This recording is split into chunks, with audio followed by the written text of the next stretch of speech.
godi adeiladau, gallwn ddefnyddio gwahanol ddeunyddiau, sef deunyddiau adeiladu. Gallwn ddefnyddio pren, metel, gwydr a concrit. Ond beth yw concrit? Concrit yw'r deunydd adeiladau mwyaf cyffredin rydyn nhw'n ei greu.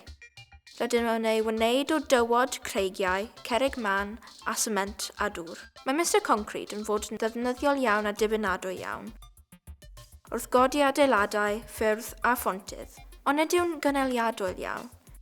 Mae concrit yn tynnu ein gynhwysion o'r ddaear ac felly nid yw'n cynaliadwy. Mae gwneud dim ond sement yn gyfrifol am ryw 10% o archeriadau CO2 yn y byd. Ond mae ffyrdd i wneud Mr Concrit yn mwy cynaliadwy.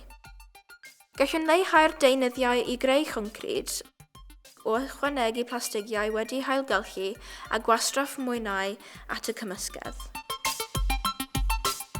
Byddai hyn yn golygu cymryd llai o'r ddaear a gwneud defnydd da o blastig wedi'i ailgylchu. A gallwn greu concrit sy'n iachau ei hun. Yn lle gwastraffu deunyddiadau naturiol i gynnal a chadw'r concrit, gallai'r concrit wedyn gludo ei hunan yn ôl at ei gilydd. I wneud hyn, defnyddio'n feicrogapsiwlau. Os bydd hollt yn y concrit, bydd yn agor y capsiwl sy'n rhyddhau deunydd gludog sy'n llenwi'r hollt a drwsio. At ei gilydd, mae Mr Concrit yn ddefnyddiol iawn fel deunydd adeiladu.